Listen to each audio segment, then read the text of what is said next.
Mapa! Oh! Chenhui! Nakabalik ka na! Sina Mama at Papa? Naghahanda sa pagtitipon. Ano yung dala mo? Malalaman mo rin mamaya. Mukhang ang saya mo ah. Ma! Nakabalik na ako! Ma! Nilalamig ka yata. Hindi naman. Kamusta sa Northeast? Nako, napakaginawro. Chenchi, masaya akong makita sa inyo. Ang dami mong natutuhan sa mga sermon dun, no? May dala ko mabuting balita sa inyo. Nako, Ano ba? mabuting balita yun. Tara, halika kayo rito. Anong dinala mo sa amin? Ang anak natin. Ano ba yan? Sabihin mo na sa amin. Ano yan? Tingnan nyo. Ang mga salita ng banal na espiritu. Teka. Ang mga Nagsalita na ang banal na espiritu. Nagsalita ng banal na espiritu. Sige, basahin natin.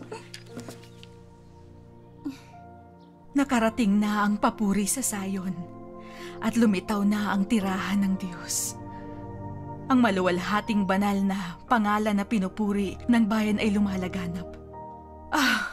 Makapangyarihang Diyos, ang pinuno ng sansinukob, ang Kristo ng mga huling araw. Siya ang sumisikat na araw sa bundok ng Sayon na nangingibabaw sa kamahalan at karangyaan sa buong sansinukob. Amen. Ang matagumpay na hari ay nakaupo sa kanyang maluwalhating luklukan. Natapos na niya ang pagtubos at naakay ang kanyang tao upang magpakita sa kaluwalhatian.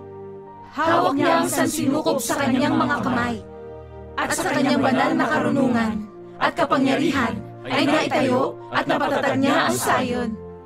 Sa kanyang kamahalan, hinahatulan niya ang makasalanang sanlibutan.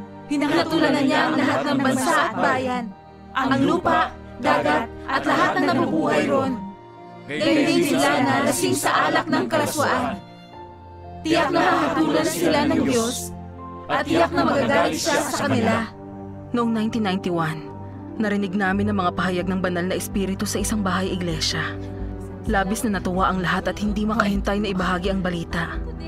Laging may lumalabas na kabanata ng mga salita ng banal na espiritu kada 1 o 2 araw. Ang mga salita ng Diyos ay naghayag ng mga katotohanan tungkol sa pananampalataya sa Diyos at mga misteryo ng Biblia, at nagbigay sa amin ng mga landas sa pagsasagawa ng katotohanan at pagpasok sa buhay. Talagang nagbibigay lakas ang pagbabasa ng mga salita ng Diyos araw-araw. Palaging nag-uumapaw ang aming kasiyahan